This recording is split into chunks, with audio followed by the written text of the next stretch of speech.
Pues encaramos ya la recta final de este encuentro. Para poner el broche final a esta 11ª edición del Encuentro Altos Cargos, contamos con las palabras no de uno, sino de dos altos cargos autonómicos de consolidada experiencia. Ellos son Miguel Ángel Guzmán, viceconsejero de Salud y Consumo de la Consejería de Salud y Familias de Andalucía, y también Antonio Zapatero, viceconsejero de Salud Pública y Asistencia Sanitaria de la Consejería de Sanidad de la Comunidad de Madrid. Este panel será guiado por Juan Manuel Fernández, jefe de Nacional de Redacción Médica, a quien le doy ya paso. Muchas gracias, Elena. Bien, pues vamos con la que va a ser la última actividad de este encuentro de altos cargos de la Administración Sanitaria. Como decía mi compañera, nos acompañan Miguel Ángel Guzmán y Antonio Zapatero para hablar del papel del viceconsejero y todos los retos que va a tener la sanidad a partir de ahora y cómo este puesto esencial de la Administración y las consejerías se va a enfrentar a ello. La primera cuestión que les quiero plantear, vamos a empezar por la atención primaria. Está ahora mismo en ciernes la reforma de este nivel asistencial esencial del Sistema Nacional de Salud y quería saber desde las viceconsejerías cómo van a enfrentar estos cambios. Miguel Ángel. Buenos días a todos. Muchas gracias ante todo a la Redacción Médica y a los patrocinadores por proporcionarnos este foro para poder compartir, ¿no?, pues nuestras experiencias al hilo de lo que nos vais indicando. La atención primaria. Bueno, es una crisis, ¿no?, que está encima de la mesa. He oído en varias mesas que ya se ha hablado de ello. Es un monólogo prácticamente permanente. Redundamos y redundamos en señalar que la atención primaria es uno de los pilares, la puerta de entrada del sistema sanitario, donde tiene que tener accesibilidad a todos los ciudadanos y donde tenemos que ser más ágiles y, desde luego, muchísimo más capaces de atender en el problema inmediato o en la continuidad, en caso de la cronicidad, a los pacientes, o bien saber derivarlos y estar en estrecha colaboración y cooperación con los siguientes niveles asistenciales, hospitalarios fundamentalmente. Nosotros, cuando llegamos conscientes del problema que había en atención primaria antes de la pandemia, hicimos un plan estratégico que denominamos 2020-2022, en los cuales, o entre las palancas fundamentales de actuación, estaba la atención primaria. Llegó la pandemia cuando todavía no habíamos presentado el plan. De hecho, en marzo hicimos unas jornadas para presentarlo internamente con nuestros gerentes y de 3 jornadas que teníamos programadas solo pudimos hacer la primera. Se nos quedó en el tintero, pero se nos quedó en el tintero a nivel, digamos, de conocimiento de la opinión pública, porque empezamos a implementarlo.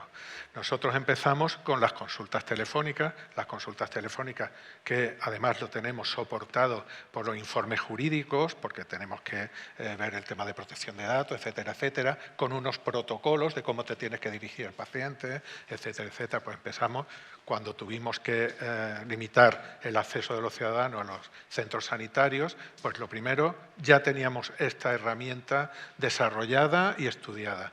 A partir de ahí empezamos a implementar otros complementos fundamentales, y se ha hablado aquí también del rol de la enfermería. O sea, nosotros intentamos desburocratizar la labor del médico, intentar que el médico pudiera dedicar más tiempo de calidad a los pacientes. Para ello, lo primero que se hizo fue permitir que cada médico se autogestionara la agenda, que pudiera establecer sus tiempos de primeras consultas, de consultas de seguimiento, de consultas a domicilio, etcétera, etcétera, pues para fomentar que con otros roles, o sea, con otros, como hemos dicho, desburocratizando, que los administrativos, etcétera, pudieran asumir tareas que le llegaban al médico, pues ellos pudieran tener más tiempo, incluido para formación y para investigación. Y como decía, la enfermería. Para la enfermería, yo creo que en primaria hemos desarrollado y está funcionando 3 roles fundamentales. Uno de ellos, la enfermería de acogida, la consulta de acogida, que es toda aquella demanda que no tiene cita, demanda que le surge al ciudadano, que necesita ir a ver o a recibir una asistencia a su centro de salud y no ha podido conseguir una cita pues en 2 días o en 3 días, que es nuestro objetivo, pues se le dice que acuda sin cita al centro de salud y allí hay una enfermera que hace, lo voy a decir burdamente, una especie de triaje, como en los hospitales, y deriva, o bien resuelve el problema del paciente, que se ha hecho en un 55% de los casos en 1 millón de consultas que llevamos ya contabilizadas. Por lo tanto, es una herramienta muy potente. El rol de la enfermería, desde luego, ya se ha profundizado, aquí no voy yo a abundar, pues debe desarrollar todas sus competencias y una de ellas es poder resolver muchos problemas de los pacientes, no solo ya con el tema de la prescripción, sino con 18 protocolos específicos que tenemos acordados con las sociedades científicas y con los colegios profesionales de médicos y de enfermería, y por lo tanto eso es una herramienta para nosotros, está siendo muy potente. Luego la enfermería gestora de casos. Este rol es para, sobre todo, atender los centros sociosanitarios y hacer seguimiento de cronicidad. O sea, ahí también durante la pandemia, sabéis todos los problemas que hemos tenido en las residencias a nivel de España entera, pues hemos podido atender y de hecho, digamos, nuestros niveles de seguimiento y nuestros resultados en supervivencia en Andalucía, pues ahí están, no vamos a decirlo, están publicados por el Ministerio y son... digamos, con que haya un fallecido ya no es un buen resultado, pero dentro de todo el desastre mundial que ha supuesto la pandemia, pues yo creo que nuestros números son muy dignos. Y luego, una tercera pata, que también es un puesto que lo teníamos pensado en ese plan estratégico, es la enfermera escolar. La enfermera escolar ha empezado, hemos establecido en 417 centros de salud la figura de la enfermera escolar para que atienda a los centros educativos que están en el entorno de influencia de ese centro de salud. Ha sido un éxito porque, digamos, en la pandemia se ha centrado era la enfermera referente COVID, ¿vale? Pero ahora aprovechamos que la pandemia está aflojando, vamos a ver cómo evoluciona, toquemos madera todos, pero es el germen y ya está empezando, de acuerdo por supuesto con la Consejería de Educación y con los colegios de enfermería, a desarrollar un rol más apropiado a lo que nosotros queremos, que es educación en salud, etcétera, etcétera. ¿Vale? Más cosas que te diga de la primaria, pues bueno, también estamos desarrollando, se ha hablado de telemedicina, ¿no? Aquí también a primera hora, telemonitorización de crónicos, planes de crónicos, etcétera, etcétera. Pero con estas medidas que estamos haciendo ya hemos sido capaces de bajar la presión, la media de consultas de más de 50 pacientes al día en una consulta de primaria en un centro de salud, actualmente que estamos aproximadamente en 33-34. Y desde la Comunidad de Madrid, desde la Viceconsejería, ¿qué cambios se esperan o se van a reforzar en la atención primaria para los próximos meses o años? A ver, si va a empezar, no está mal la primera pregunta, así fácil, primaria, no está mal para empezar. A ver, yo creo que, y siguiendo lo que ha dicho Miguel Ángel, yo creo que primero hay que hacer una reflexión de cómo estamos, cómo hemos llegado hasta aquí, por qué estamos aquí y qué posibilidades tenemos de salir donde estamos, ¿no? Entonces yo ahí haría varias reflexiones. Primero, en el caso de Madrid, para que os hagáis una idea numérica, en Madrid tenemos unos 267 centros de salud que abren mañana y tarde. Tenemos 160 consultorios, de los cuales otros 70 abren mañana y tarde. Así que tenemos en la Comunidad de Madrid unos 300 centros que abren mañana y tarde. El principal problema que tiene la atención primaria, que tiene varios, pero podemos ir priorizando, yo creo que ahora mismo es el recurso humano. Es decir, el horizonte que tenemos en Madrid y a nivel nacional es que en los próximos 10 años, lo decía el consejero de Sanidad nuestro hace unos días, la perspectiva de jubilaciones es un número importantísimo de personal médico. Lo caso con lo que estaba diciendo antes, y sin embargo estamos dando una accesibilidad a los ciudadanos que en 300 puntos tenemos que tener abierto mañana y tarde. Es una especialidad, como está ocurriendo en la medicina, que está muy feminizada, y lo que está ocurriendo fundamentalmente en el turno de tarde, está ocurriendo hace años, que no tenemos posibilidad de cubrir incidencias, reducciones de jornada, bajas, etcétera, etcétera. O sea, el primer problema que tiene el sistema y que no se va a solucionar a corto plazo, el Ministerio realmente no ha hecho nada por solucionarlo en los últimos años, es la falta de profesional en el ámbito, probablemente del sanitario en general, pero muy en concreto en la medicina de familia. Entonces, nos concentramos a una situación en la que va a haber que hacer lo mismo que estamos haciendo ahora, con menos efectivo, y por lo tanto el primer razonamiento es que habrá que adoptar cambios organizativos para poder hacerlo de forma diferente, porque con lo que estamos haciendo ahora no llegamos, ¿no? Bueno, nosotros en Madrid es verdad que sí que nos dio tiempo a presentar nuestro plan de atención primaria. Es un plan que es para el trienio 22-24, incluía 200 millones de euros, fundamentalmente en recurso humano, fundamentalmente en tecnología y en infraestructuras, que es importante renovarlas, ¿no? Pero el problema que tiene, yo creo que el problema fundamental, y esto he hablado con las sociedades de familia, es que no hay recurso médico. Por tanto, y decía Miguel Ángel, y primera reflexión, si hay que hacer las cosas de forma diferente, se me ocurre que el papel de la enfermería, y ahí tenemos enfermeras especialistas en atención primaria, en atención familiar, ese va a ser un campo fundamental. Y es un rol que habrá que mantener, porque enfermeras y con titulación de especialista tenemos. Por tanto, por ahí habrá que avanzar. Habrá que avanzar en aspectos de autoorganización. Yo ya no digo el tema como estamos comentando, es decir, que, por supuesto, desburocratizar la atención primaria. Madrid ya va a dar unos pasos en el tema de gestión de ITES. Vamos a empezar ya en algunos hospitales, en algunas especialidades concretas, para que la gestión de la ITES se realice desde el propio servicio hospitalario. Es decir, que es la burocracia que puede hacer el médico de primaria, pero que nos parece que también puede hacer perfectamente, y lo va a hacer, el médico del hospital, ¿no? Hay que avanzar también en el tema de que mejoren su capacidad organizativa. Yo creo que los médicos de primaria, y en ese sentido también en Madrid tiene puesto y se va a poner en marcha en las próximas semanas, una renovación de equipos directivos que se va a hacer a la vez en hospitales también, pero yo creo que es importante reorganizar la estructura directiva de atención primaria, es una cosa importante, y a partir de ahí probablemente podremos mejorar en más cosas. Y yo creo que, bueno, que se va a imponer también de forma clara en poco tiempo la videoconsulta. Yo creo que también se puede intentar recuperar profesionales de primaria que están cerca a jubilarse para que a lo mejor no hagan atención asistencial directa, pero que puedan hacer videoconsulta o consulta telefónica, consulta de apoyo, que puedan llegar alguna, porque no hay profesionales, y que habrá que replantearse lo que teníamos pensado. Habrá que recuperar parte de esta gente si es que ellos quieren seguir trabajando. Y luego un sistema me parece fundamental, es decir, que nosotros ya tenemos organizadas las agendas de los médicos de primaria, la atención por videoconsulta, que figura la consulta de trabajo del médico con un tiempo de asignación de consulta, que con aviso previo al paciente mediante SMS de que tiene la consulta. Es decir, habrá que hacer las cosas de forma diferente. Eso parece que es la primera premisa, porque el sistema no se va a parar y nos va a pedir a los responsables asistenciales que busquemos fórmulas. Y buscando fórmulas, además, en un contexto de falta de profesional, que es la principal pega que puedes tener en este aspecto de gestión cuando tienes profesionales. Por tanto, yo creo que hay que avanzar en aspectos como esos, es decir, buscar roles diferentes. Se habla también del papel del técnico sanitario, se habla, así que habrá que buscar roles diferentes para atender a la población de forma diferente, a la vez que intentamos asegurar una prestación que esté dentro de los mínimos requisitos de calidad que tenemos que dar, ¿no? Pero hay que cambiar el chip. Es decir, yo creo que no vale lo que hemos estado haciendo hasta ahora, no vale por razones obvias. Y yo creo que ese cambio tiene que producirse y está produciéndose ya, incluso a veces de abajo arriba, en fechas próximas. Es decir, que yo creo que esto tiene que ser una realidad en fechas próximas.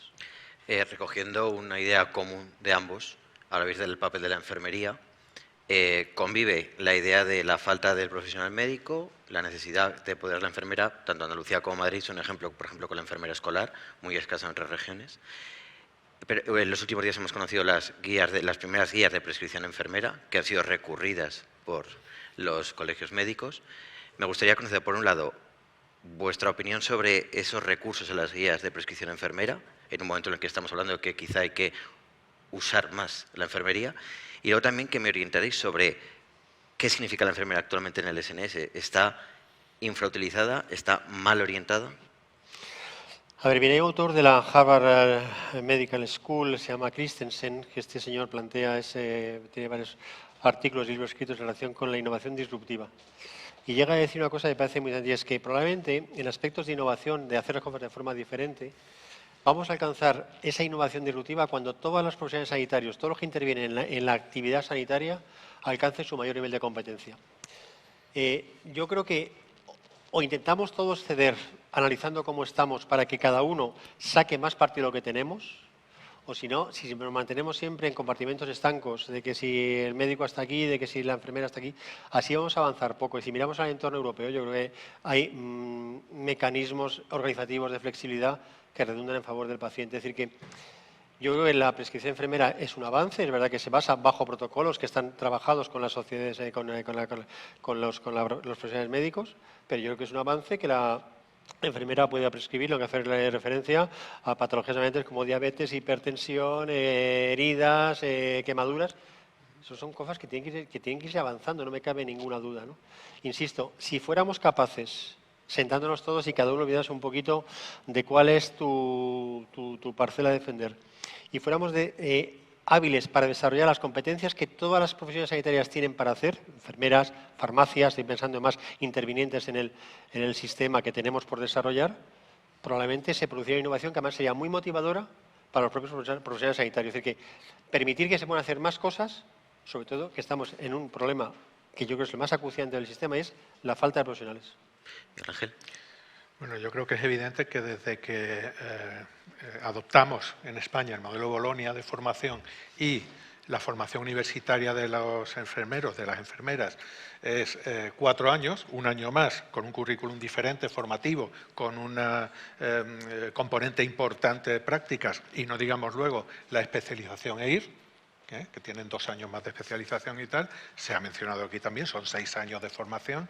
Yo creo que las competencias de la enfermería, tal y como la debemos entender ahora, en el año 2022, es muy diferente de como tradicionalmente, ¿no? Veníamos históricamente tal como complemento del médico. Ahora no es complemento del médico. La enfermería tiene sus propias razones, sus propios conocimientos, su propia formación y sus propias responsabilidades.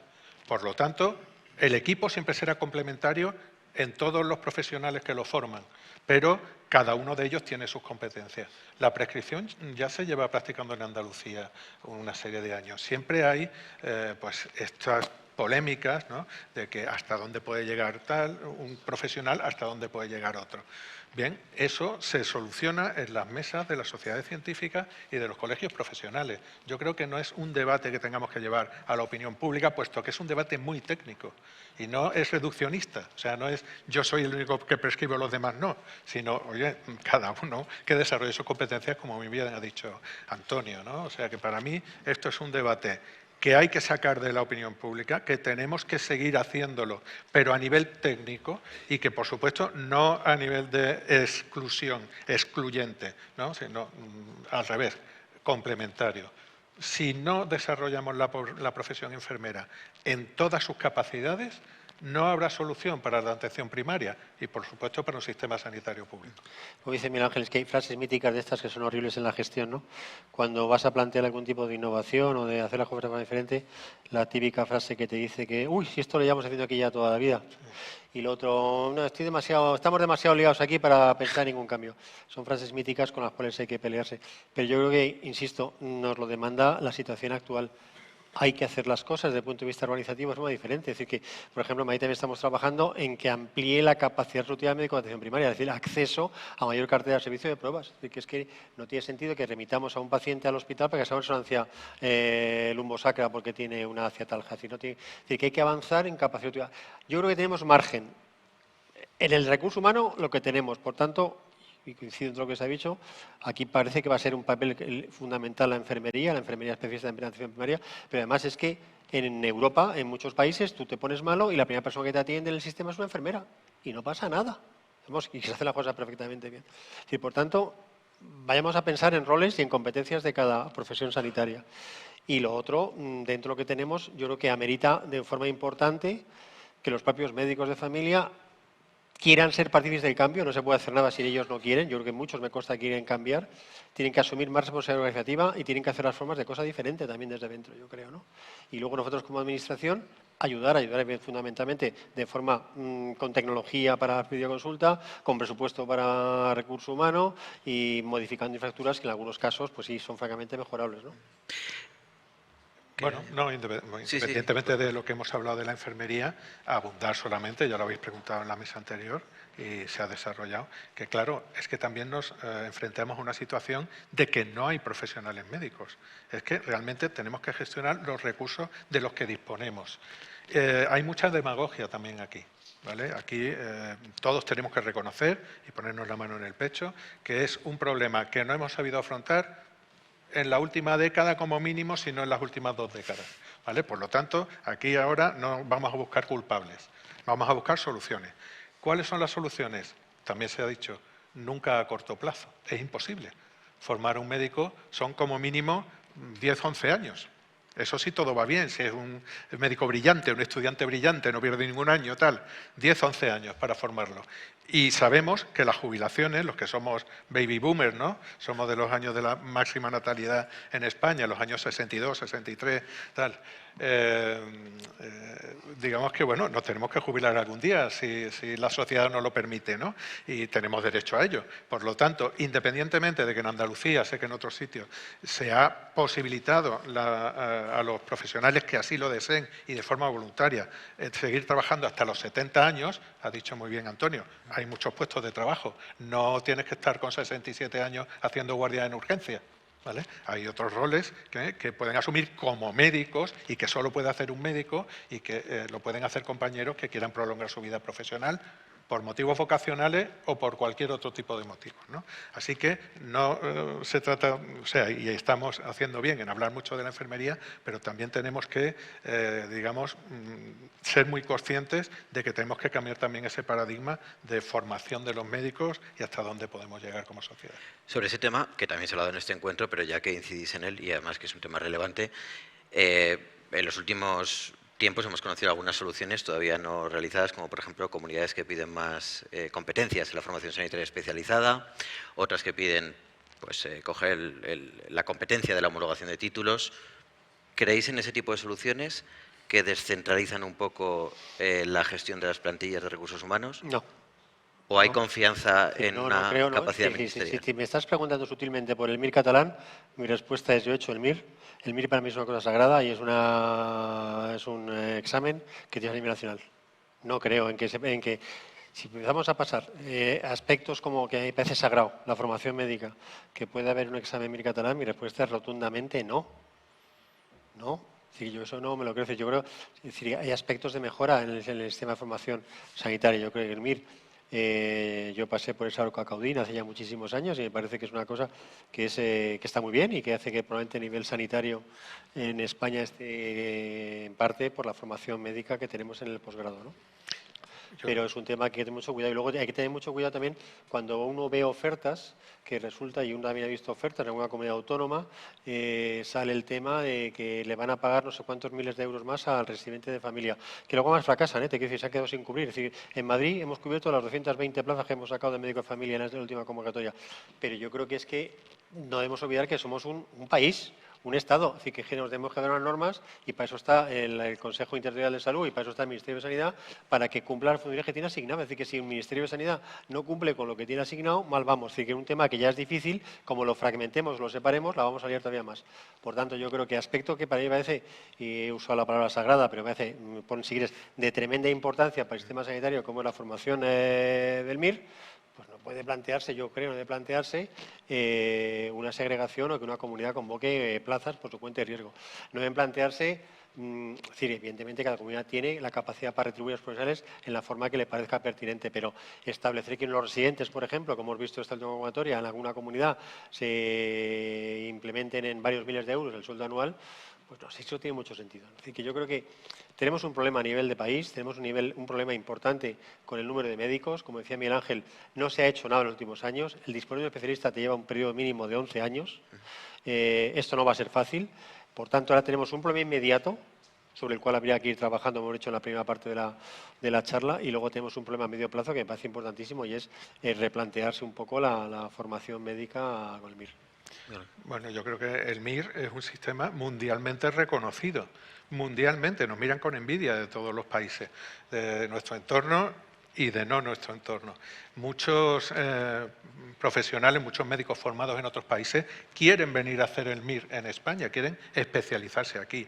Entonces, no significa esto que no tengamos que evolucionar y mejorar el sistema MIR, pero desde luego eso, en mi opinión, y coincido con Antonio, no pasa por fragmentar y que los catalanes hagan el MIR en catalán o los gallegos lo hagan en gallego y en Galicia, ¿no? En absoluto. Perderíamos o nos empobreceríamos como país y como sistema. Yo he vivido 7 años en Barcelona, por lo tanto, creo que puedo hablar con conocimiento de causa, ¿no? A ver, cuando el MIR hace 10 años, hace 15 años, o las oposiciones a notaría, o cualquier otra especialidad que se quería hacer en España, la gente miraba a Barcelona o miraba a Cataluña como referente, lo que no puede ser, para mi gusto, yo desde luego lo veo con tristeza, es que ahora los residentes o los médicos no quieran ir a formarse a Cataluña, no quieran, porque allí no encuentran el ambiente adecuado, nada más. Bien, así que nosotros este año hemos hecho la oferta MIR mayor de la historia, la mayor de España, 1.808 plazas de MIRES vamos a formar en Andalucía. Sabemos que Andalucía es atractiva para los médicos que quieren formarse y quieren especializarse, y lo que nos gustaría es que hubiera esa competencia sana entre todas las comunidades autónomas, porque de esa competencia sale la excelencia.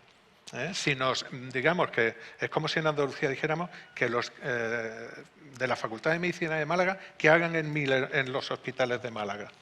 Pues sería el mismo disparate, bajo mi punto de vista. Así que yo creo que aquí hay que abrir más el abanico, intentar mejorar el modelo, mejorando la calidad de las unidades docentes, ampliando, motivando a los profesionales que ya son especialistas para que formen parte de esas unidades docentes, ampliando las plazas de formación a nivel nacional, ampliándolas en todas las comunidades autónomas, no en una ni en la otra o en la que tal, sino que ahí sí que tenemos que ser los solidarios todos con todos.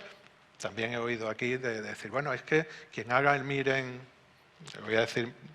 Granada, se tendría que quedar 5 años en Granada, o 3 o 2, o lo que sea, luego prestando al sitio. A ver, el mundo es libre. El mundo es libre. Existe una cosa que se llama Erasmus, y eso a nuestros estudiantes les ha enseñado a que esto no es una, digamos, una formación localista. Dentro de esto, lo que tenemos que enriquecernos. Estamos en un mundo globalizado, nos guste o no nos guste, y es para lo bueno y también para lo malo, como está ocurriendo con la guerra de Ucrania, ¿no? Pero, a ver, vamos a abrir las mentes, vamos a dejarnos de localismos, y es la única manera de que sigamos siendo el referente mundial en la formación de médicos especiales. Una cuestión común que se ha planteado es la capacidad de ser solidarios, de entenderse, de quizás salir de sitios estancos. Ahora España está debatiendo, parece a largo plazo, un nuevo modelo de financiación autonómico. Estamos también de la solidaridad que deben tener o la comprensión que deben tener las profesiones sanitarias para entenderse en sus competencias. También hablaba de la competencia sana en el tema de retener a los profesionales entre comunidades.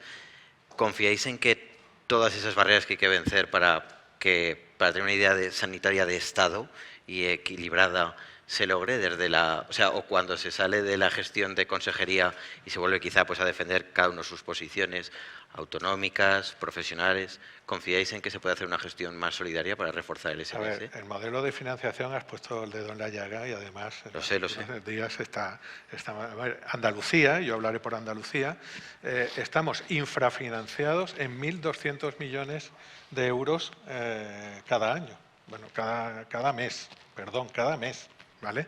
1.200 millones de euros cada mes, eso es mucho dinero.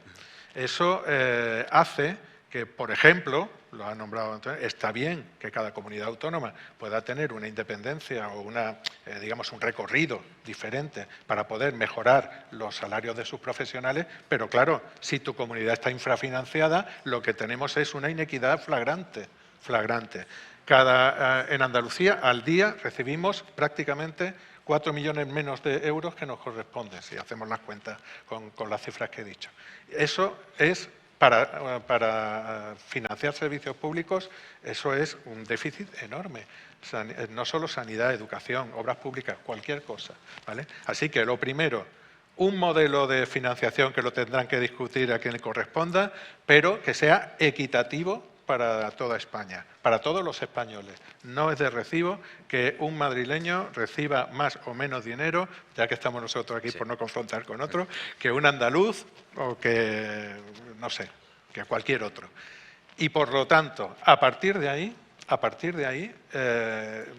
digamos que el modelo sanitario tiene que ser de igualdad de oportunidades en toda España para el usuario. O sea, eso de que la financiación se complemente en unos sitios para algunos aspectos de la cartera de servicios y en otros no, que la accesibilidad digital, por ejemplo, pues pueda ser mejor en una comunidad autónoma que en otra. Tal. Bueno, pues estamos creando un modelo ineficiente y de que desde luego no integra a un país.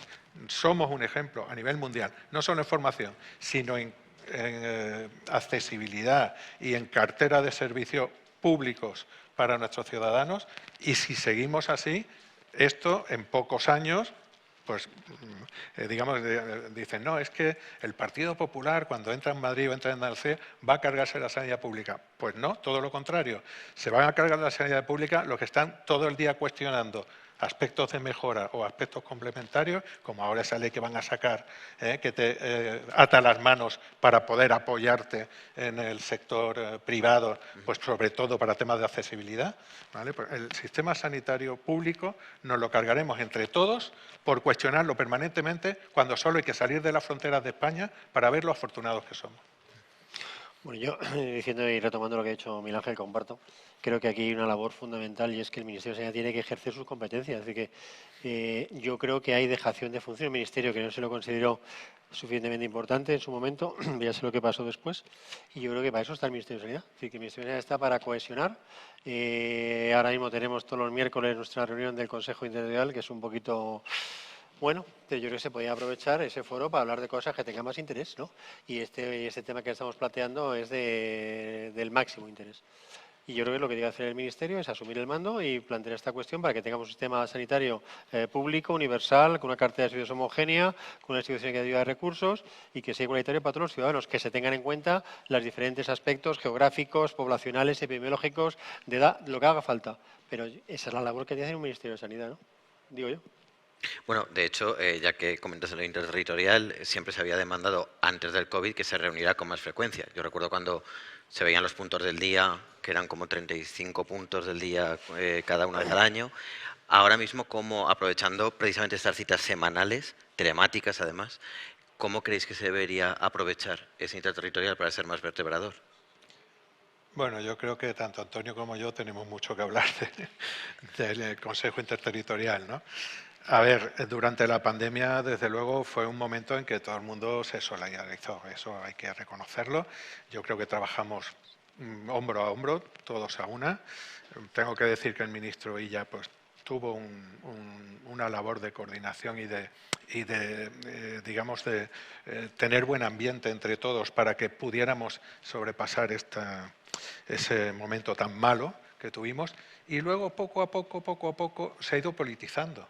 O sea, cuando ya no nos ha urgido el tema asistencial, las UCIs, los pacientes, o los fallecimientos, etcétera, pues ha ido evolucionando a una especie de recomendaciones ideológicas y de querer capitalizar iniciativas que les corresponden realmente a las comunidades autónomas y que adelantarse ahora, esta frase la digo yo antes que la diga el consejero autonómico de turno y tal. Bueno, yo creo que en este momento el Consejo Interterritorial no es una cuestión de que se reúna cada semana, sino que realmente sea para ejercer, como muy bien ha dicho Antonio, ese papel integrador y ese papel de responsabilidad que tiene que ejercer un ministerio de sanidad en un país y permitir que las necesidades, las diferentes particularidades de las comunidades autónomas se vayan desarrollando y las competencias y fomentarlas, fomentar el diálogo y fomentar la equidad. En tu caso, Antonio. Sí, bueno, es que, repito lo que he dicho antes, yo creo que el Ministerio tiene que asumir lo que tiene que organizar. Estos aspectos son clave. Bueno, es verdad que probablemente, como decía Miguel Ángel, en los últimos meses el foro del Interterritorial estaba muy dirigido al COVID, pero bueno, el COVID por suerte está bajando. Y yo creo que en ese foro, o presencial, ¿no? Porque ya de hecho ya ha habido alguna reunión presencial del Consejo y debe prepararse otra para próximas fechas, porque estamos ahora con la comisión consultiva precisamente esta mañana. Entiendo que esto es el foro, yo creo que es el foro y debe ser participativo y debe escucharse y decir, yo me sorprende que un tema como el de ayer, en el Congreso, el tema de la participación de la sanidad privada en la atención al ciudadano, no se haya trabajado más por las partes, yo creo que es un tema de capital importancia para los ciudadanos, ¿no? Y entonces algunas de las propuestas que ahí van incluidas me parece que son ideología pura, alejada de lo que al paciente le hace falta, al ciudadano. Y yo creo que es que eso debería hablarse en ese foro, ¿no? Es decir, que antes de proponer leyes que probablemente no aportan nada para el ciudadano y que van a complicar la vida de los pacientes. Para acercarnos un poco al cargo de viceconsejero y planteando un poco una pregunta ficción, si sus respectivos consejeros les dieran, consejero en su caso, le diera una carta blanca para que ustedes pudieran hacer lo que quisieran en una situación, en una circunstancia de sus sistemas sanitarios que creen que hay que mejorar, ¿por qué apostarían? ¿En qué Bueno, yo gastarían tengo la esa suerte de un consejero que es una excepcional consejero, una persona además, un jefe fantástico. Hemos tenido mucha suerte en Madrid con tener al doctor Ruiz Escudero de consejero, es decir, que lo que nos ha tocado vivir en Madrid ha sido muy duro. Yo creo que la figura del consejero ha sido importante. Y fíjate, yo ya con la edad que tengo, yo ya hace mucho que he pensado en que no puedo hacer lo que me dé la gana. Y jamás haría nada sin consultárselo a mi consejero. Pero vamos, yo creo que pediría más dinero, que eso yo creo que probablemente es una buena cosa. No sé si luego me lo darían, pero pediría más dinero. Me preocuparía muy mucho por el recurso humano, creo que es la esencia del sistema. Yo creo que hay que cuidar al recurso humano y en ese sentido también en Madrid hemos avanzado y hay una propuesta a partir de ahora de modelo de OPE en Madrid que va a ser por méritos. Por tanto, vamos a ver si conseguimos de aquí a final del año 24 tener estable a casi el 90% de los sanitarios en Madrid. Hay que cuidar mucho al sanitario, lo han pasado muy mal, es decir, la pandemia ha sido un golpe muy duro para el sistema, pero sobre todo para las personas que trabajan en el sistema, ¿no? Pediría tecnología, o sea, ahí es verdad que está entrando tecnología por planes europeos, es una cosa importante. Y yo les pasaría también, pediría, no sé si la capacidad de que los profesionales tengan más capacidad organizativa, es decir, traspasaría capacidad de gestión al profesional que se conoce el día a día, ¿no? Así que, bueno, si son 4 peticiones habituales: dinero, recurso humano, tecnología y más capacidad de autogestión, ¿no? Pero insisto que la suerte que tengo yo con mi consejero es que es un hombre facilitador y la verdad es que da gusto trabajar con el doctor Ruiz Escudero, así que nunca hemos tenido un problema.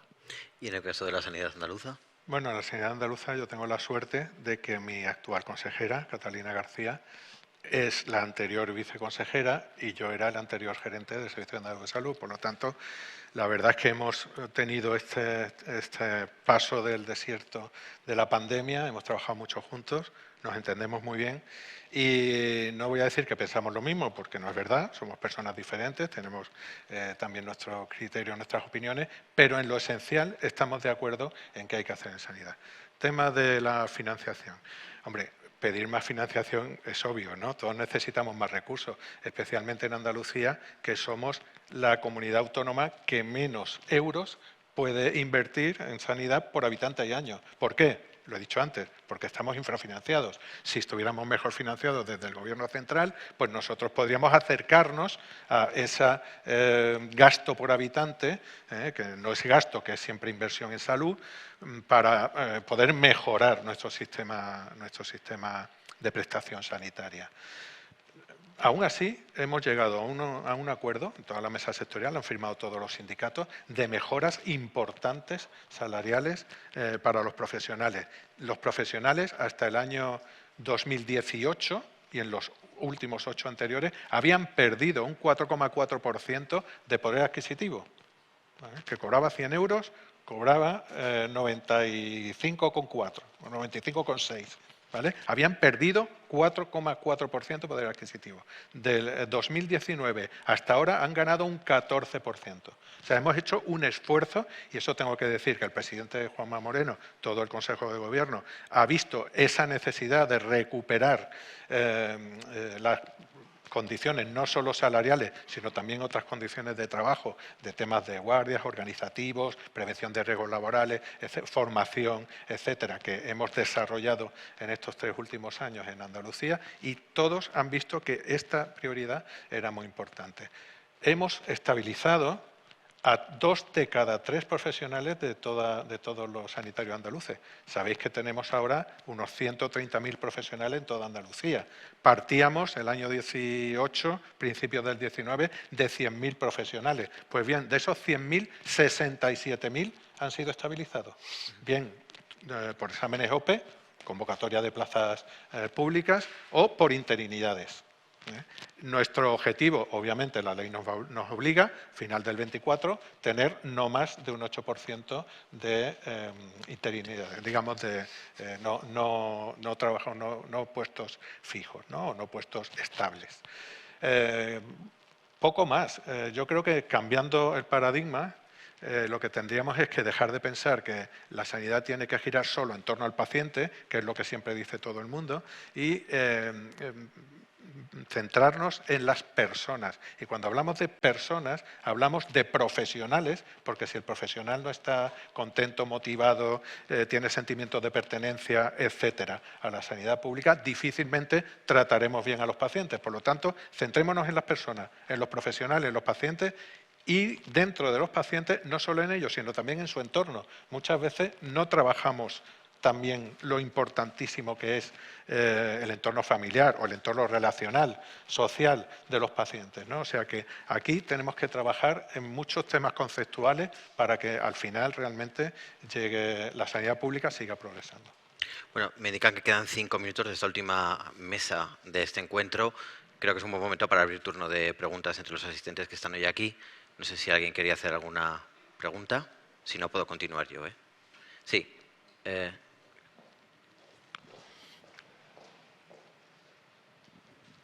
Bueno, pues vuelvo a tomar el micrófono para agradecer a los viceconsejeros su asistencia y felicitarles por la mesa. Quería preguntarles un par de cosas a cada uno de ustedes. Al viceconsejero andaluz, si en estos poquitos meses que lleva en su nueva ocupación ha percibido ya la diferencia entre ser director gerente del Servicio Andaluz de Salud o viceconsejero en la actualidad. ¿Qué cambios inmediatos ha percibido en su tarea? Y al viceconsejero de Madrid también, si desde su etapa anterior al frente de la jefatura de servicio de un hospital madrileño, también la perspectiva cambia mucho de cómo se ve el hospital desde la viceconsejería. Y por último, si consideran que para que una estructura administrativa de una consejería, como es las suyas, tenga una viceconsejería, porque otras muchas consejerías no tienen ese cargo que ustedes desempeñan, si es un criterio poblacional el que debe seguir una consejería para tener una o dos viceconsejerías, que sean poblaciones o comunidades autónomas muy pobladas, o qué criterios a su juicio debe tener una estructura administrativa para contar con un viceconsejero o una viceconsejera. Bueno, en mi caso, que hasta el mes de junio era gerente del Servicio Andaluz de Salud, hombre, he notado muchísimo cambio. Fundamentalmente porque el puesto de dirección gerencia de cualquier servicio público de salud es un puesto muy ejecutivo. Es un puesto muy ejecutivo, muy inmediato, muy de estar en la acción-reacción y, por supuesto, de implementar las políticas sanitarias que precisamente ahora estoy en el lugar donde se marcan, ¿no? Las políticas se marcan desde consejería y los servicios públicos de salud están para desarrollar y ejecutar esas políticas. Me he encontrado también, obviamente, en una serie de competencias añadidas, pues el asunto de investigación. Nos acompañaba antes el secretario general de Innovación e Investigación. Bueno, pues ahora, aunque desde el Servicio Andaluz de Salud se apoyaba todo esto, pero las políticas y los desarrollos, todo esto también de determinar las plazas MIR, tal, pues se hace desde la consejería. En Andalucía también tenemos la competencia de consumo, por lo tanto ahora pues también me tengo que ocupar del tema de consumo. Toda la parte sociosanitaria, que es muy importante y que, aunque trabajamos en la pandemia, ya he explicado antes cómo hicimos la figura de la enfermería, gestora de casos y también la medicalización de la residencia, pero eso era la ejecución de lo que se nos mandaba desde consejería. En definitiva, ese plan estratégico que he dicho antes se marca desde consejería y se va desarrollando por los diferentes centros directivos. Fundamentalmente eso es lo que he notado. Luego también, en Andalucía al menos, desde las viceconsejerías, pues hay una reunión previa al Consejo de Gobierno donde se ven todos los temas, digamos, que componen la política, el impulso legislativo, el impulso normativo, el impulso presupuestario, que luego llega al Consejo de Gobierno para ser aprobado definitivamente, deliberado por el presidente y los consejeros, ¿no? Entonces ya también te da una visión mucho más amplia de lo que es la gestión de la comunidad autónoma y no solo te centras en tu parcela sanitaria. A ver, en relación con la pregunta que me has hecho, yo toda mi vida la he pasado en hospitales y fui jefe de servicio hace 20 años. Y yo creo que un aspecto fundamental de la gestión de lo que sea es que tratas con personas, ¿vale? Así que probablemente en un servicio es un ámbito más pequeño, pero aquí sí que está tratando con personas en una viceconsejería. Luego he pasado por todas las escalas de las del hospital. Fui subdirector médico, director médico, gerente de 2 hospitales. hasta me tocó dirigir IFEMA como situación así absolutamente anómala por la pandemia. Y yo creo que en el fondo tú lo que estás gestionando siempre es personas, expectativas, recursos y yo creo que toda esa experiencia previa en la trayectoria te ayuda para gestionar el SERMAS. El SERMAS probablemente es la empresa más grande que hay en la Comunidad de Madrid. Son casi 90.000 trabajadores. Es un presupuesto de 10 millones de euros. Tenemos 34 hospitales, los 300 y pico centros de salud que he comentado antes. Está la salud mental, la oficina oncológica, paliativos. Es decir, que esto es tremendo. Y no tengo inconveniente en decir que yo no sé de todo. Es decir, que probablemente mi bagaje como especialista en medicina interna, jefe de servicio, te da conocimiento de materias, pero es imposible que sepa todo. Entonces, lo que es fundamental es el equipo. Yo creo que lo que es bueno, lo que tenemos en la Consejería de Sanidad ahora es un equipo que cada uno es experto en su tema.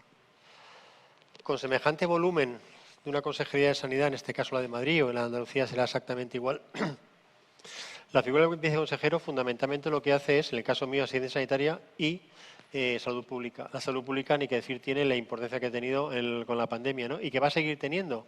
Y que se ha creado una agencia española de salud pública tampoco sabemos muy bien cómo ni para qué va a valer. Es decir, que sería bueno también que abondásemos en ese aspecto.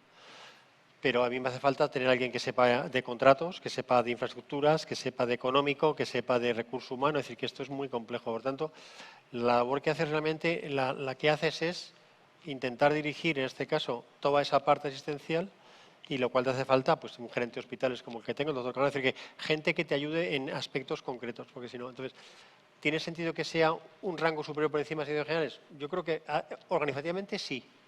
Vamos, en mi experiencia, que llevo ya 2 años y medio de viceconsejero, primero de Salud Pública y COVID y ahora de asistencia, creo que tiene sentido esa estructura de viceconsejería.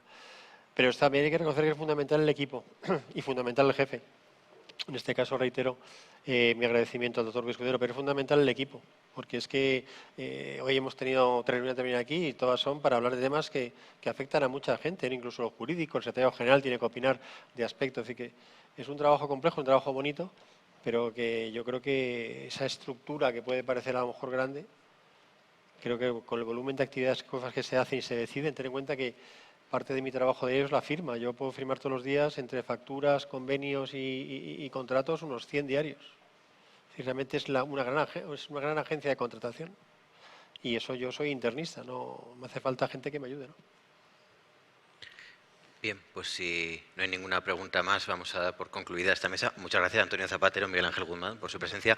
Nada, les pido un segundo porque Ricardo López, director general de Sanitaria 2000, va a proceder a clausurar este encuentro. Gracias, Juanma. Gracias, viceconsejeros. Cerramos el 11º encuentro global de altos cargos de la Administración Sanitaria con la satisfacción por parte de Redacción Médica de haber contado con, yo creo que un excepcional panel de ponentes y de moderadores. Yo creo que los temas que hemos abordado, bajo nuestro punto de vista, de luego, como digo, nos llenan de satisfacción por los contenidos que aquí se han vertido, ¿no? Queríamos agradecer en nombre de Redacción Médica a todos los ponentes que ayer y hoy han participado, que han estado aquí en este estrado exponiendo y opinando sobre los temas que les hemos demandado, a los moderadores, como digo, por su labor, a los asistentes, a todos vosotros que habéis venido desde vuestros respectivos lugares de origen por acompañarnos un año más, y a las empresas patrocinadoras por permitirnos hacer este encuentro, a Abbott, a Avex, a Air Liquide, Cardiva, Fresenius, General Electric, Pfizer y Sanofi. Muchas gracias a todos ellos por ello, ¿no? Y emplazaros para, esperemos que una nueva edición el año que viene, que es año electoral, como ya hemos comentado aquí más de una ocasión. Supongo que tendremos que llevar el encuentro a después del verano, porque entiendo que mayo o junio serán fechas complicadas para las administraciones, aunque algunas no tienen elecciones autonómicas, la mayoría de ellas sí, con lo cual los emplazamos, supongo que, como digo, para después de verano en una próxima ocasión. Muchas gracias a todos.